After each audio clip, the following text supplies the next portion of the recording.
Good evening, students. Today we'll start the new topic, making a socialist society.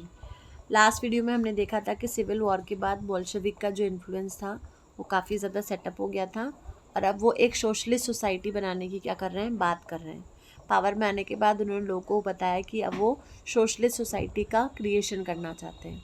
तो अब जब socialist society का creation करेंगे तो क्या क्या चीज़ें वहाँ पे होंगी, ये हम इस वीडियो में कवर अप करेंगे। तो let's start with the new topic, making a socialist society.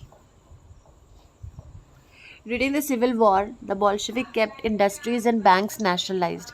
जब सिविल वॉर हुआ था तो बॉल्शेविक्स ने जितनी भी इंडस्ट्रीज़ थी, जितने भी बैंक्स थे, उनको क्या कर दिया था, नेशनलाइज्ड कर दिया था. लास्ट वीडियो में मैंने बताया था कि नेशनलाइज्ड का मतलब है कि इनका डायरेक्ट जो कंट्रोलिंग होगी अब कौन करेगा, गवर्नमेंट करेगी. अब कोई भी प्राइवेट इंस्टीट्यूशन या कोई भी किंग या कोई भी डिक्टेटर इसको रूल नहीं करेगा. अब इसका पूरा का पूरा जो जिम्मेदारी होगी इसको देखने की, चलाने की, मैनेजमेंट देखने की, वो पूरी की पूरी किसकी होगी, गवर्नमेंट की होगी. They permitted peasants to cultivate the land that had been socialised. उसके बाद जितने भी पीजेंट्स थे उनको अलाउड हो गया था कि जो भी ज़मीनें सोशलाइज की गई हैं, मतलब जो भी बड़े बड़े लैंडलॉर्ड्स, नोबिलिटी की ज़मीनें थी जिनको उनसे लेके सोशलाइज कर दिया गया है, अब उन पे वो लोग क्या कर सकते हैं, अपने कल्टीवेशन का काम कर सकते हैं. Bolsheviks used confiscated land to demonstrate what collective work could do. अब जो काम होगा वो कलेक्टिव फॉर्म में होगा. कलेक्टिव फॉर्म में मतलब अब लोग मिलजुल के काम करेंगे, तब ये किसके क्रिएशन होगा, कम्युनिस्ट सोसाइटी का क्रिएशन होगा, ताकि जो प्रॉफिट है वो भी सबके बराबर से क्या हो जाए, डिस्ट्रीब्यूट हो जाए. तो बॉल्शेविक्स ने जितनी भी कन्फिस्केटेड लैंड थी, कन्फिस्केटेड लैंड का मतलब जितनी भी लैंड उसने बड़े बड़े लैंड ओनर्स वगैरह से जब्त कर ली थी, उन सारी ज़मीनों को उन्होंने क्या कर दिया है, मिला के एक कलेक्टिव लैंड कर दिया है. और वहाँ पे जो भी काम होगा वो कलेक्टिव फॉर्म में होगा, ताकि उसका जो प्रॉफिट है वो जितने भी वर्कर्स वहाँ पे काम कर रहे हैं उनके बीच में क्या हो जाएगा, डिवाइड हो जाएगा, ताकि कोई भी प्राइवेट प्रॉपर्टी वाला उसकी प्रॉफिट को अपने तक ही ना रख पाए. वो जितना भी प्रॉफिट है वो सबको क्या हो जाएगा, डिस्ट्रीब्यूट हो जाएगा. A process of centralize planning was introduced. एक नया सिस्टम चला था जहाँ पे जो प्लानिंग होगी वो पूरी तरह से सेंट्रलाइज्ड होगी. इसका मीनिंग है कि पहले जो था किंग का रूल था, उनके मिनिस्टर्स थे, अलग अलग किंग अपने अपने हिसाब से चीज़ों को चलाते थे. लेकिन अब जो होगा वो सारी जिम्मेदारी गवर्नमेंट की होगी. अब जितनी भी चीज़ें चलेंगी, जो भी पॉलिसीज़ आएंगी, जो भी स्कीम्स आएगी, वो सब की सब गवर्नमेंट के थ्रू आएंगी. तो उसे हम लोग बोलते हैं centralised planning. Officials assessed how the economy could work and set targets for a 5-year period. यहाँ से 5-year प्लान का जो कंसेप्ट था वो स्टार्ट हो जाएगा. एक 5-year पीरियड का टारगेट बनाते हैं कि इस 5 साल में हमें ये टारगेट करना है. फॉर एग्जांपल अगर कमिंग 5 ईयर्स के लिए एग्रीकल्चर को डेवलपमेंट में किया हुआ है, तो गवर्नमेंट का मेन मोटिव होगा कि एग्रीकल्चर के फील्ड में वो जितना ज़्यादा डेवलपमेंट कर सकें, क्योंकि उनका हर 5 ईयर पीरियड में एक एक टारगेट वो क्या कर देते हैं, सेट कर देते हैं. तो जितने भी ऑफिशियल्स थे उन्होंने देखा कि कैसे इकोनॉमी काम करेगी और उन्होंने टारगेट सेट कर लिया हर 5 साल के टाइम पीरियड के लिए, जिसको हम लोग बोलते हैं 5-year plan. On the basis they made the 5-year plan. और इसी बेसिस पे वो यहाँ से क्या बनने शुरू हो गए, 5-year प्लान्स का क्या हो गया, इंट्रोडक्शन हो गया. The government fixed all prices to promote industrial growth during the first 2 plans. जो शुरू के 2 प्लान्स थे 5 ईयर्स के हैं. पहला 1927 से 1932, इसको काउंट करेंगे तो 5 ईयर्स आएगा. और उसके जस्ट बाद 1933 से 1938. ये साइकिल जो है कभी ब्रेक नहीं होती है, आज तक ये फॉलो हो रही है. और 5 ईयर के प्लान्स बनते हैं और हर 5 ईयर का अपना एक टारगेट सेट हो जाता है. तो जो पहले 2 प्लान्स थे उसमें गवर्नमेंट ने क्या किया था, सारे प्राइसेस को फिक्स कर दिया था ताकि इंडस्ट्रियल ग्रोथ को और ज़्यादा क्या कर सके, प्रमोट कर सके. Centralize planning led to economic growth, क्योंकि अब सारी प्लानिंग जो थी वो गवर्नमेंट कर रही थी, तो कहीं ना कहीं रिजल्ट भी अच्छा आ रहा था और इकोनॉमी काफ़ी ज़्यादा ग्रो कर रही थी, जिसके वजह से इकोनॉमिक ग्रोथ अच्छा खासा लोग मतलब गवर्नमेंट को देखने को मिल रहा था. Industrial production increased. और इकोनॉमिक ग्रोथ की वजह से जो इंडस्ट्रियल प्रोडक्शन था वो भी बहुत ज़्यादा इंक्रीज़ हो गया था.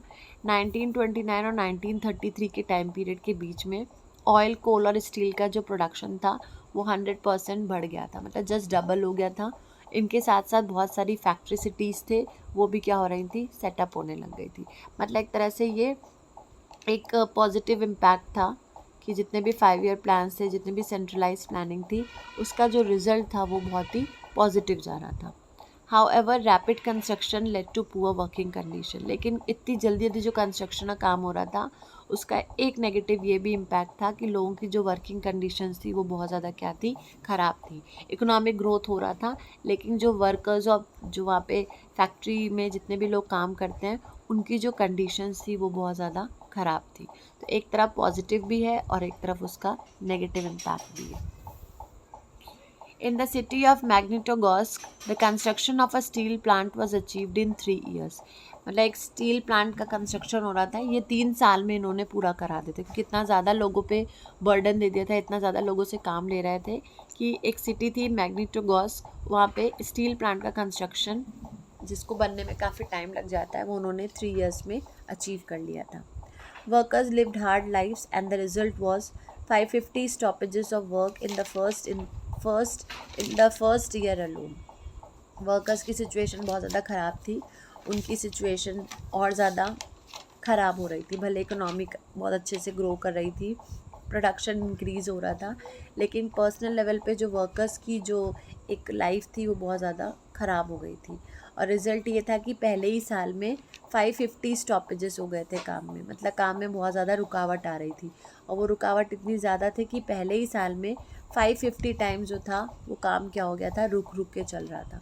तो एक तरह से दिखा रहा है कि वहाँ पे एक जो स्मूथ काम चलता है वो नहीं चल रहा था, बहुत ज़्यादा वहाँ पे क्या आ रहे थे, हर्डल्स आ रहे थे।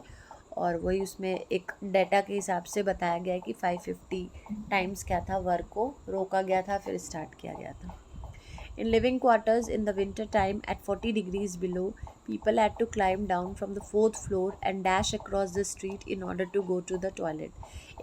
यहाँ पे एक एग्ज़ाम्पल देके बताया गया कि लोगों की सिचुएशन इतनी ज़्यादा ख़राब थी कि विंटर टाइम में जब 40 डिग्रीज़ बिलो टेम्परेचर चल गया था, तो लोग जो 4th फ्लोर पे रहते थे, मतलब इतनी ज़्यादा सैनिटेशन की प्रॉब्लम थी कि अगर किसी को टॉयलेट आई है तो उसको 4th फ्लोर से नीचे आना पड़ता था, और तब स्ट्रीट में जाके उसको टॉयलेट यूज़ करना पड़ता था, क्योंकि वहाँ पे सैनिटेशन वगैरह की फैसिलिटी बिल्कुल भी प्रॉपर वे में नहीं थी। तो 4th फ्लोर में जो रह रहा है, इतने सर्दी का टाइम है, जबकि यूरिनेशन वगैरह बहुत फ्रीक्वेंट जाना पड़ता है लोगों को, उस टाइम पे 40 डिग्री से भी नीचे टेम्परेचर था, लोगों को 4th फ्लोर से नीचे आके स्ट्रीट में जाके उनको टॉयलेट वगैरह के लिए जाना पड़ता था। तो ये कहीं ना कहीं दिखा रहा है कि जो वर्कर्स की कंडीशन थी वो बहुत ज़्यादा मिजरेबल थी। फिर अब इन सब चीज़ों से मतलब कंपनसेट करने के लिए गवर्नमेंट ने कुछ स्टेप्स उठाए थे। अब कौन कौन से वो स्टेप्स थे, उसमें ये सारे पॉइंट्स आ जाएंगे। गवर्नमेंट ने क्या किया था चीज़ों को सुधारने के लिए। पहला पॉइंट है, an extended schooling system developed and arrangements were made for factory workers and peasants to enter universities. क्योंकि 1917 के बाद जो रिवॉल्यूशन बहुत तेज़ी से बढ़ गया था, उस टाइम पे स्कूल्स वगैरह बहुत अफेक्टेड हो गए थे, बहुत लोगों की पढ़ाई जो थी हैम्पर हो गई थी। तो अब गवर्नमेंट ने एक्सटेंडेड स्कूलिंग सिस्टम डेवलप कर दिया था, और इस तरह से अरेंजमेंट्स बनाए गए थे कि फैक्ट्री वर्कर्स और पीजेंट्स भी यूनिवर्सिटीज़ में जाके क्या कर सकते हैं, अपने को पढ़ा सकते हैं, मतलब एजुकेशन ले सकते हैं। तो ये एक गवर्नमेंट का स्टेप था कि उन्होंने एक्सटेंडेड स्कूलिंग सिस्टम डेवलप किया था, और कुछ अरेंजमेंट्स की गई थी ताकि फैक्ट्री वर्कर्स और पीजेंट जो हैं वो भी यूनिवर्सिटीज़ के अंदर एंटर करके अपने को क्या कर सकते हैं, एडुकेट कर सकते हैं। तो ये फर्स्ट अटेम्प्ट था गवर्नमेंट के बिहाफ पे लोगों को हेल्प आउट करने का। Second, creches were establish in factories for the children of women workers. Creches क्या होता है, जिन जैसे फैक्ट्रीज़ में कुछ वुमेन वर्कर्स थी तो उनके छोटे बेबीज़ थे, तो वो जब काम पे आती हैं तो उनके बेबीज़ को देखने के लिए कोई नहीं रहता था। तो गवर्नमेंट ने क्या किया था, क्रैचेस बना दिए थे, मतलब जब तक वो काम पे हैं तब तक वो अपने बच्चों को वहाँ पे रख सकते हैं, उनके बच्चों की देख रेख की जाएगी, और फिर जब after work they can carry their children home. तो इसको बोलते हैं क्रैचेस। आज के टाइम में तो बहुत ज़्यादा ट्रेंडिंग है, जितने भी वर्किंग कपल्स होते हैं जिनको सुबह से शाम तक काम पे जाना होता है, तो they leave their children in the creche, और जब शाम को लौटते हैं तो वो अपने बच्चे को वहाँ से क्या कर लेते हैं, कलेक्ट कर देते हैं। For that you have to pay a certain amount of money. लेकिन उस टाइम पे फैक्ट्री वर्कर्स के लिए गवर्नमेंट ने, जो स्पेशली वुमेन वर्कर्स थी, उनके बच्चों की देख रेख के लिए उन्होंने क्या बनवा दिए थे, क्रैच बनवा दिए थे। Next, cheap public health care was provided. क्योंकि लोगों की सिचुएशन बहुत अच्छी नहीं थी, they could not afford the treatment वगैरह, अगर कोई बीमार हो जाए तो उनके लिए चीप पब्लिक हेल्थ केयर क्या की गई थी, प्रोवाइड की गई थी कि इनकेस अगर किसी को कोई प्रॉब्लम आ रही है तो वो जाके अपना क्या करा सकता है, ट्रीटमेंट करा सकता है। नेक्स्ट, मॉडल लिविंग क्वार्टर्स व सेटअप फॉर वर्कर्स, क्योंकि वर्कर्स के पास रहने की जगह नहीं थी तो उनके लिए मॉडल लिविंग क्वार्टर्स वगैरह बनवाए जा रहे थे, जहाँ पे वर्कर्स रह के अपना क्या कर सकते हैं, लिविंग स्टैंडर्ड थोड़ा सा पहले से बेटर कर सकते हैं। The effect of all this was uneven though since government resources were limited. Government की तरफ से गवर्नमेंट ने बहुत ज़्यादा कोशिश की थी कि वो लोगों को क्या कर सकते हैं, हेल्प कर सकते हैं, लेकिन इसका जो इफ़ेक्ट था वो बहुत ज़्यादा अच्छा नहीं था, क्योंकि रिसोर्सेज गवर्नमेंट के पास क्या थे, बहुत ही लिमिटेड थे। गवर्नमेंट चाह रही थी बहुत कुछ करना, लेकिन जब उनके पास रिसोर्सेज ही नहीं होंगे तो वो कैसे करेंगे। तो सेम सिचुएशन यहाँ पे गवर्नमेंट के पास थी, that they wanted to help the masses, लेकिन उनके पास प्रॉब्लम ये थी कि रिसोर्सेज उनके पास बहुत ज़्यादा कम थे। तो ये है मेकिंग अ सोशलिस्ट सोसाइटी में हमने देखा कि क्या क्या चीज़ें हुई थी। बैंक नेशनलाइज्ड हो गया था, सेंट्रलाइज प्लानिंग आ गई थी, 5 ईयर प्लान्स का इंट्रोडक्शन हो गया था, जिससे इकोनॉमिक ग्रोथ हो गई थी, लेकिन उसके साथ साथ वर्कर्स की कंडीशन बहुत ज़्यादा ख़राब थी। कैसे ख़राब थी वो सारी सिचुएशन बताई है। एक 4th फ्लोर से जो टॉयलेट यूज़ करने का इवेंट है उसको भी आप इससे रिलेट करके एग्जांपल दे सकते हो। उसके बाद गवर्नमेंट ने उनको कंपनसेट करने के लिए, उनको हेल्प आउट करने के लिए कौन कौन से स्टेप्स उठाए थे, उसमें ये सारे स्टेप्स थे कि cheap public health care provide किया गया था, उसके बाद लिविंग क्वार्टर सेटअप हो रहे थे वर्कर्स के लिए, क्रेचेज इस्टेब्लिश किए गए थे, एक्सटेंडेड स्कूलिंग सिस्टम बनाया गया था ताकि जिनकी पढ़ाई उस टाइम पे बहुत ज़्यादा हैम्पर हुई थी, पीजेंट वर्कर्स भी यूनिवर्सिटीज़ में जाके अपनी एजुकेशन को कंप्लीट कर सकते हैं। तो ये एक कंसेप्ट था जो कि बहुत ही ईजी भी था, और इससे भी क्वेश्चन आ सकता है कि in what ways the different efforts taken by the government in order to establish a socialist society. तो ये सारे जो पॉइंट्स हैं आप इसमें कवर अप कर सकते हैं। नेक्स्ट टॉपिक है स्टैलिनिज्म कलेक्टिवाइजेशन। ये चैप्टर का ऑलमोस्ट सेकेंड लास्ट टॉपिक है, उसके बाद ग्लोबल इन्फ्लुएंस है। तो ये चैप्टर जो है पूरा क्या हो जाएगा, कंप्लीट हो जाएगा। तो नेक्स्ट वीडियो में हम लोग उसको स्टालिन की कलेक्टिवाइजेशन थ्योरी को पढ़ेंगे। अब तक लेनिन था बोल्शेविक्स का लीडर, फिर लेनिन की डेथ के बाद जो नेक्स्ट है लीडर जो उसकी पॉलिसीज़ को कैरी फॉरवर्ड करता है, उसका नाम है स्टालिन। तो उसकी थ्योरी को हम लोग नेक्स्ट वीडियो में कवर करेंगे।